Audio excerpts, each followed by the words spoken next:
Thank you, Madam President.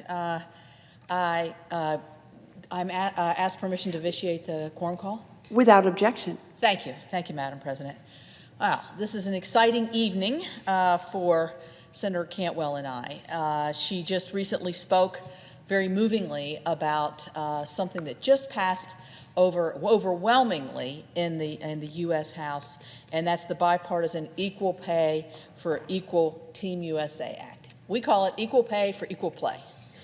I want to thank her for her leadership. She has been spectacular and dedication that she's shown for this legislation. I really think this is such a great, not just message, but a vision for the future of where we see and how we respect our women athletes as we respect our male athletes. In addition, I'd like to thank Senator Cantwell, also Senators Lummis and Senators Klobuchar for their partnership during this process.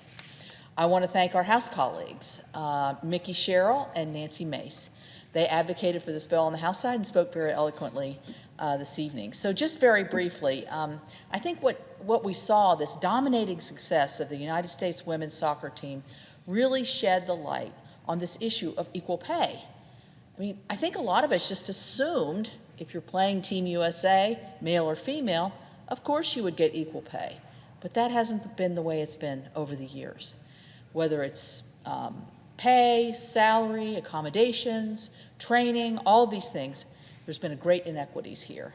But our women's national team, our soccer team, is one of the most successful teams competing in international soccer today. They have won 4 World Cups, 4 Olympic gold medals, and they are currently ranked #1 in the world. They are continuing to be trailblazers. U.S. Soccer signed a new collective bargaining agreement this year to close the gender wage gap and achieve true equal pay. Senator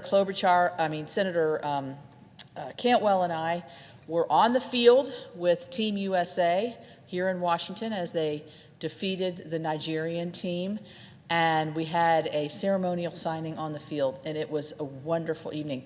For me, it was very uplifting because I had my 12-year-old granddaughter and her best friend with her, both soccer players. And as the stadium would erupt to equal pay for equal play, I would look over and there they were just yelling their lungs out, equal pay for equal play.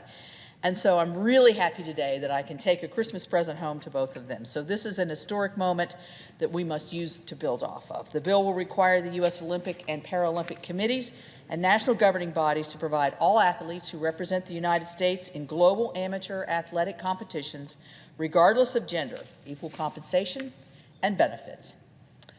As a woman sports fan myself, but also, I say former athlete, but I still like to do lots of sports, a mother and a grandmother of female athletes, I recognize that for far too long, women's sports have been second best to men's sports.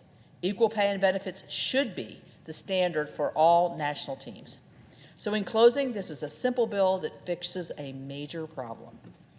I'll say it again, equal pay for equal play. It's the culmination of a true bipartisan effort, and I'm looking forward to seeing the President sign this bill into law on behalf of my West Virginia girls and girls everywhere. With that, Madam President, I yield the floor and note the absence of a quorum.